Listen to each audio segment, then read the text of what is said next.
Good morning, friends. In the last lecture, we have started the chapter memory management policies. Under that, we discussed about swapping.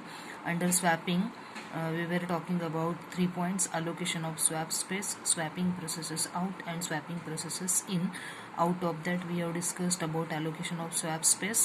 We discussed about swapping processes out, and we discussed about swapping processes in. So some part of swapping processes in we have discussed. So actually under swapping processes in, so three subpoints are there: algorithm swapper, sequence of swapping operations, thrashing due to swapping. From that we have covered algorithm swapper. Now we'll discuss about the second subpoint under swapping processes in, that is sequence of swapping operations. So this is about algorithm swapper, which we have discussed in the last lecture. Now we'll discuss about sequence of swapping operations. So this is the diagram related to sequence of swapping operations. So we are looking towards this diagram. So this is name of this diagram is sequence of swapping operations. So how swapping is going on exactly. So we'll see that with the help of this diagram. So if we are looking to this diagram, so in this diagram total 5 processes are there: process A, B, C, D, E. So on x-axis all processes are shown, and on y-axis time is shown. So time in terms of millisecond it is shown on y-axis. So in this diagram it is assumed that system consists of 5 processes: process A, B, C, D, E. Further it is assumed that it executes that RR scheduling algorithm. So that's why time quantum per process is 1 millisecond. That is each process is able to execute for 1 millisecond only. And further the capacity of swapper is, so it is able to do 2 processes swap in at a time and 2 processes swap out at a time. So either it does swapping in of 2 processes or it does the swapping out of 2 processes. So this is nothing but the capacity of swapper. So if we are looking to this diagram, so initially at time 0 process A and process B is assumed to be swapped in. So swapped in is nothing but process A and B are inside the main memory. So from time 0 to 1 process A will be under running state. That's why from 0 to 1 under process A it is runs. So runs indicates that during this time interval 0 to 1 process A is under execution. So at time 1 process B will be under execution. So that's why from 1 to 2 process B will be under execution, that is runs. And again at time 2 process A and B will be swapped out. So as the time quantum is 1 millisecond, so process A got 1 millisecond, process B got 1 millisecond, and after 2 milliseconds, so at time 2 process A and B are get swapped out, and at the same time process C and process D will be swapped in. So over here time required for swapping in and swapping out is not taken, not considered. So at time 2 process C and process D will be swapped in. So again from time 2 to 3 process C will be under running state. From 2 to 3 process C will be under running state, and from 3 to 4 process D will be under running state. So again at time 4 process B and process C and D will be swapped out, and process E and A will be swapped in. So process E and process A will be swapped in, and again process E will, from 4 to 5 process E will be under running state, and after 5, that is 5 to 6 process A will be under running state, and like that onwards. So again process E and process A will be swapped out, and process B and C will be swapped in, and like that. So this will be the sequence of swapping operations. So this is nothing but the diagram related to sequence of swapping operations. So based upon the diagram we are discussing about the next point. So next point from swapping processes in is thrashing due to swapping. So it is doing swapping processes in, but at one end it is doing swapping operations, but at other end it is increasing thrashing. So what is thrashing? Thrashing is nothing but high paging activity. So by paging, doing paging in and paging out. So So paging in and paging out is with respect to one page, and page is the part of process. So that is nothing but swapping in and swapping out.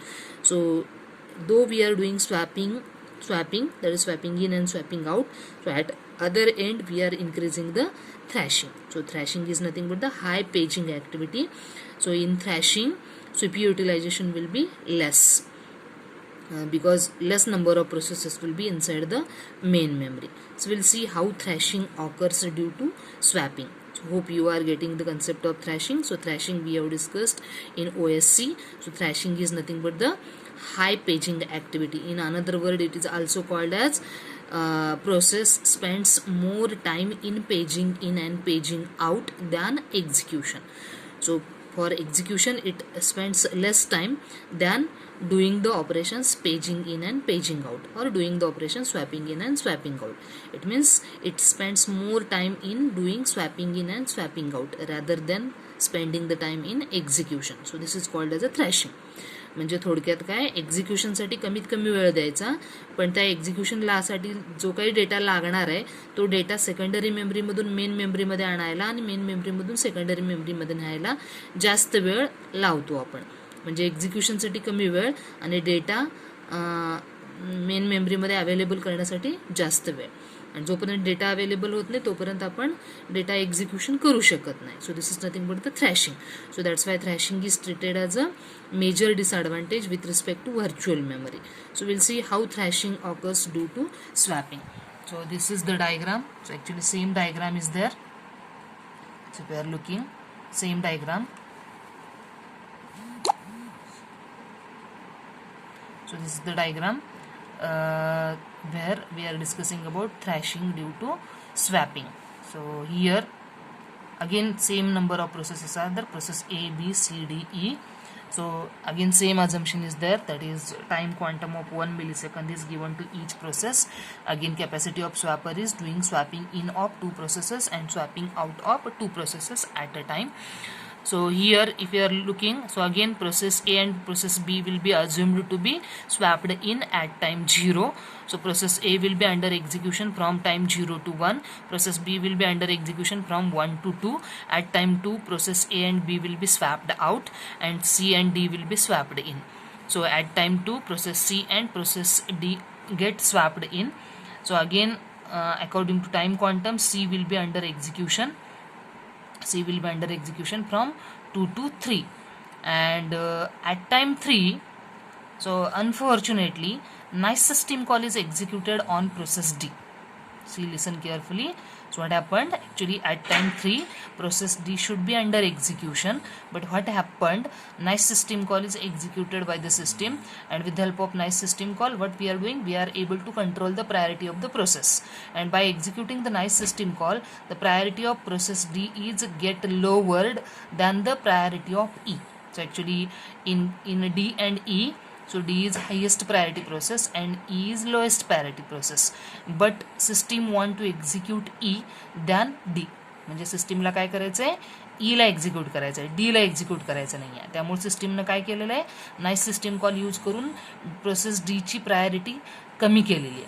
Process D ची priority कमी केलेली आहे. त्यामुळे काय झालेलं आहे, at time 3 process D is swapped out. Actually at time 3 ला process D execution start करणार होती, पण त्याची प्रायोरिटी कमी केली गेलेली आहे. कशामुळं, नाईस सिस्टीम कॉलमुळं. त्यामुळं प्रोसेस D ला काय केलेलं आहे, ॲट टाइम 3 ला स्वॅप आउट केलेलं आहे आणि E ला स्वॅप इन केलेलं आहे. का तर E ची प्रायोरिटी हायर केलेली आहे आणि D ची प्रायोरिटी लोअर केलेली आहे ॲट टाइम 3 ला. त्यामुळं process E is swapped in and process E will be under execution from 3 to 4. So from 3 to 4 process E will be under execution. म्हणजे काय झालं, प्रोसेस डीच्या बाबतीत काय झालेलं आहे, प्रोसेस डीला स्वॅप इन केलं पण त्याला एक्झिक्युशनला वेळ दिलेला नाही आहे. So without execution process D will be swapped out. म्हणजे unnecessarily process D swap in पण केली गेली आणि स्वॅप आउट पण केली गेली. म्हणजे इथं काय झालेलं आहे, प्रोसेस डीला मेन मेमरीमध्ये घेतलं पण विदाऊट एक्झिक्युशन परत त्याला मेन मेमरीमधून बाहेर काढलं गेलं. So this is nothing but the thrashing. So it is process D has spent time in swapping in and swapping out instead of spending time in execution. Process D execute तर झालीच नाही, पण unnecessarily तिला swap in केलं आणि swap out केलं. So this is nothing but the thrashing. So this is the concept of thrashing due to swapping operations. So due to swapping operation, thrashing occurs. So this is nothing but the diagram where we have discussed about thrashing due to swapping. So this is about the concept of swapping. So what we discussed under swapping? So under swapping we discussed about 3 points: allocation of swap space. So under allocation of swap space we discussed about swap device, the table map, and we discussed about the algorithm malloc. Under swapping processes out we discussed about reasons to do swapping processes out.